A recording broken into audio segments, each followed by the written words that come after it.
भ्रष्टाचार, अगर हम इसका संधि विच्छेद करें तो भ्रष्ट प्लस आचार, यानी ऐसा कृत्य, ऐसा कार्य जिसको कि समाज अलाउ नहीं करता।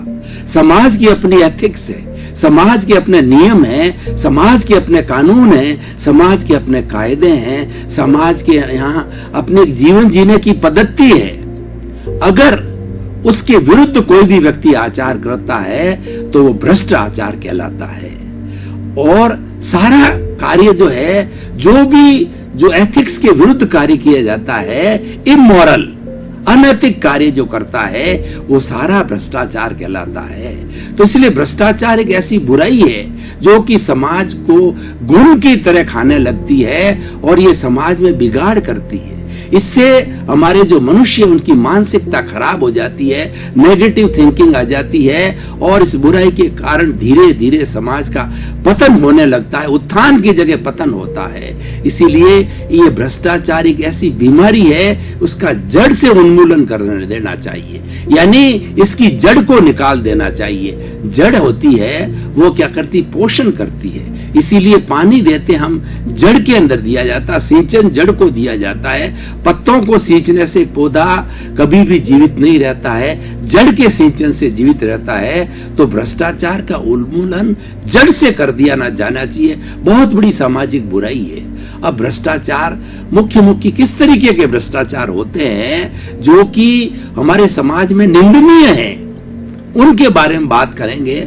वैसे तो सारे अनैतिक कार्य है भ्रष्टाचार की श्रेणी में आते हैं। कुछ छोटे भ्रष्टाचार होते हैं, कुछ बड़े भ्रष्टाचार होते हैं, लेकिन आते हैं सब इलीगल, जितना भी वर्क होता है अनैतिक कार्य, और सब भ्रष्टाचार की श्रेणी में आता है। अब भ्रष्ट और आचार, तो सबसे पहले मैं आचार का मतलब आचरण से लेता हूं। हमारे यहाँ पर भारतीय संस्कृति के अंदर आचार, भारतीय संस्कृति आचार प्रधान संस्कृति है। आचार को सबसे ज्यादा महत्व दिया गया है और हमारे भारत में कहा जाता है कि if wealth is lost, nothing is lost, if health is lost, something is lost, and if the character is lost, everything is lost.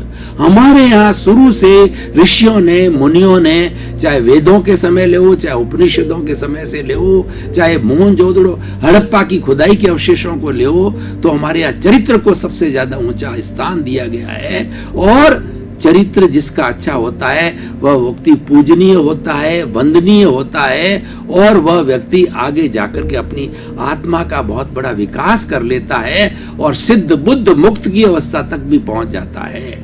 तो आचरण से जुड़ा हुआ जो इलीगल, जो अनैतिक व्यवहार है, वो भ्रष्टाचार कहलाता है। उदाहरण के तौर पर हमारी भारतीय संस्कृति के अंदर परिवार के अंदर विवाह की बहुत सुंदर व्यवस्था है, और हमारे हिंदू संस्कृति में खास तौर से स्वदार संतोष होता है, यानी एक पति एक पत्नी से संतुष्ट रहे और एक पत्नी एक पति से संतुष्ट रहे। हमारे 4 तरह के जीवन जीने की पद्धति के अंग होते हैं, काम, अर्थ, धर्म और मोक्ष। काम शरीर की आवश्यकता होती है। जब शरीर जो है यौवन अवस्था में होता है तो काम सीमा पर होता है, इसलिए उस समय उस काम को नियंत्रण करने के लिए विवाह का सिस्टम है। गृहस्थ आश्रम का सिस्टम, हमारे 4 आश्रम बताए जाते हैं। पहला होता है ब्रह्मचर्य आश्रम, दूसरा गृहस्थ आश्रम, तीसरा वानप्रस्थ आश्रम और चौथा संन्यास आश्रम। तो गृहस्थ आश्रम में प्रवेश करने के लिए शादी की जाती है, बाल होते हैं, बच्चे होते हैं, एक पूरा सिस्टम होता है, एक पूरा परिवार बनता है। व्यक्ति अपने परिवार के साथ बड़े फ्रीडम से रहता है, उनके लिए संपत्ति का अर्जन करता है, बच्चों को पढ़ाता है, लिखाता है, उनको अच्छे संस्कार देता है, अच्छे नागरिक बनाता है और उनको पैरों पर खड़ा करता है। इस तरीके से बड़ा सुंदर सिस्टम है। और ये सिस्टम हमारा जो है जॉइंट फैमिली का सिस्टम, तो वर्ल्ड में हिंदुस्तान की जॉइंट फैमिली का सिस्टम प्रसिद्ध है।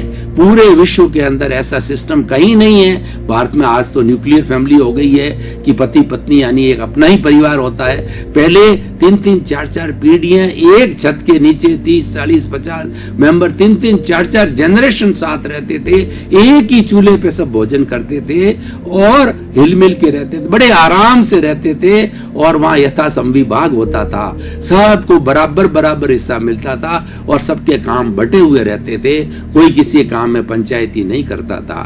तो मैं उसकी गहराई में नहीं जाना चाहता, मैं तो ये कह रहा था कि जो हमारा स्वाधार संतोष है कि, और हमारे यहाँ कहा जाता है जब शादी के अग्नि के फेरे लगाए जाते हैं 7 फेरे, तो 7 फेरों के अंदर ये 7 तरह की जो है वह ओथ लेते हैं, शपथ लेते हैं पति पत्नी, हम एक दूसरे का दुख में सहयोगी होंगे, एक दूसरे का जो है साथ नहीं छोड़ेंगे, और दूसरा एक दूसरे का अतिरिक्त हम किसी से इलीगल संबंध नहीं रखेंगे और धार्मिक कार्य साथ करेंगे, ऐसे और जितना भी धर्म का काम है वो भी साथ, इस तरीके से। और कहा जाता है कि ये हमारा शादी का जो सिस्टम है ये 7 जीवन तक चलता रहता है साथ में, इतना सुंदर और पवित्र सिस्टम है। और हमारी वैदिक संस्कृति में कहा जाता है कोई भी धार्मिक कार्य होता है वो पति पत्नी दोनों की उपस्थिति बिना नहीं होता है।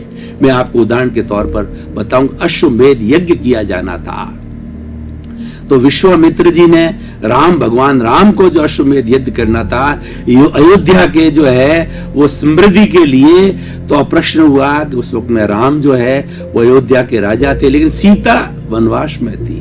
तो विश्वामित्र जी ने कह दिया कि सीता जी नहीं है तो अश्वमेध यज्ञ नहीं हो सकता। तो अब राम के भक्त हनुमान उन्होंने एक योजना बनाई, उन्होंने एक ऐसी सुंदर मूर्ति हूबहू सीता मां जैसी बनाई और वह सुंदर मूर्ति जो है लाकर के भगवान राम के पास में वो रख दी। और वो मूर्ति इतनी थी कि वो मूर्ति जो है यथावत थी, उसमें से सीता जो हाजिर हो जाती थी। तो इस तरीके से विश्वामित्र जी को कहा गया कि ये जो है वो पत्नी का रूप है, तो उन्होंने मान लिया और अश्वमेध यज्ञ किया गया। और इस कहने का अर्थ यह है कि इतना पवित्र रिश्ता है पति पत्नी का कि धार्मिक कार्य दोनों के में से किसी एक की एब्सेंस में नहीं हो सकता।